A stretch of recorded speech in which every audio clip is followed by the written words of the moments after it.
तर्फे आपण गेल्या 3 तारखेलाच महायुतीला आपण पाठिंबा दिलेला आहे. आपण कार्यकर्त्यांना आतापर्यंत काय आव्हान करताय आणि कार्यकर्त्यांना कशा पद्धतीची आपण सूचना देताय?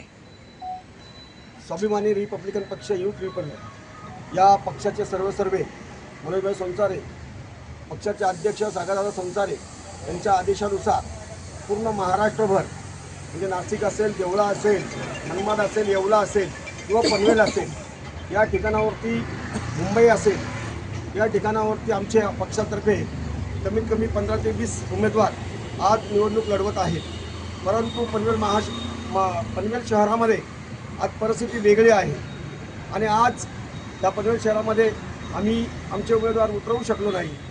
त्यामुळे आम्ही सर्वांनी मिळून महाराष्ट्र प्रदेशच्या वतीने सगळ्यांच्या चर्चा आणखी आम्ही भाजपाला पाठिंबा देण्याचं ठरवलेलं. कारण की आज जर सत्तेत आपण पक्ष जर आपला पनवेलमधून जर गेला तर गोरगरिबांच्या कामासाठी मदत होऊ शकते आणि या मदतीतून आपण गोरगरिबांना न्याय देऊ शकतो. यासाठी भाजपाला आम्ही पाठिंबा दर्शवलेला आहे. फायदा होऊ शकतो पनवेल महानगरपालिकेचा अंदाज घेतला तर?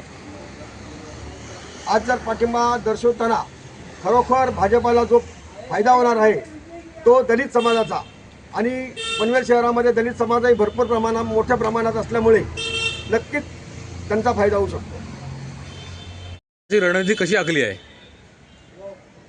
आज रणनीती आखताना पक्षाच्या जेवढेही कार्यकर्ते आहेत त्या सर्वांना 3 तारखेपासूनच, ज्या दिवशी आम्ही भाजपाला पाठिंबा दिला त्या दिवसापासूनच प्रत्येक कार्यकर्त्यांच्या मिटिंगी आमचे जिल्हा अध्यक्ष रायगड जिल्ह्याचे त्यांनी संपूर्ण कार्यकर्त्यांच्या मिटिंग घेऊन प्रत्येक ठिकाणी भाजपाच्या उमेदवारांच्या बरोबर सोबत जाऊन प्रचार करण्याचंही काम करत आहेत आणि ते यापुढे करतील.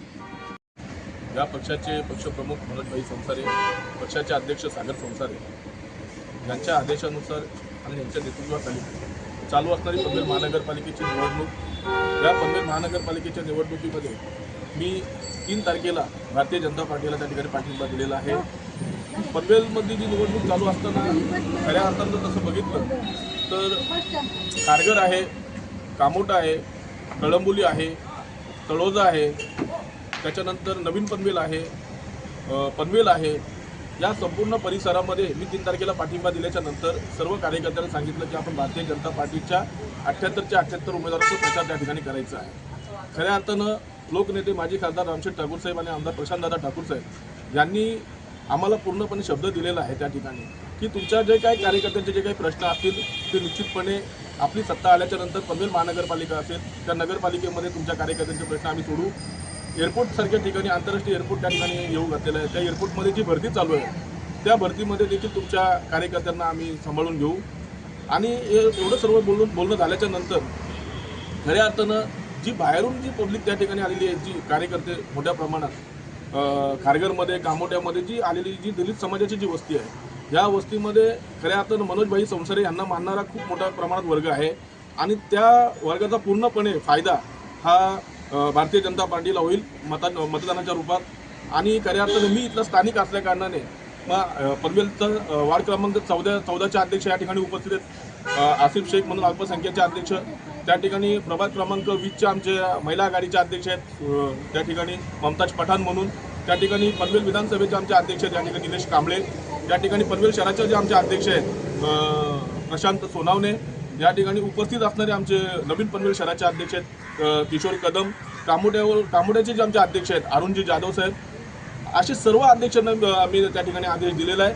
खऱ्या अर्थानं येणाऱ्या 15 तारखेच्या निवडणुकीमध्ये पूर्णपणे स्वाभिमानी रिपब्लिकन पक्ष हा त्यांच्यासोबत ताकदीशीर त्या ठिकाणी उतरेल आणि मला विश्वास आहे ज्या ठिकाणी जाहीर सभा असतील, कॉर्नर सभा असतील त्या संपूर्ण ठिकाणी आमचे कार्यकर्ते आणि मी स्वतः ती या प्रचारामध्ये पूर्णपणे उतरणार आणि भारतीय जनता पार्टी आणि स्वाभिमानी रिपब्लिकन पक्ष आणि इतर त्यांच्यासोबत असणारे जे महायुतीमधले जे गट आहेत त्या संपूर्ण कार्यकर्त्यांच्या सोबत आणि या प्रचारामध्ये आम्ही पूर्णपणे उतरून त्या ठिकाणी त्यांचा विजय करणार.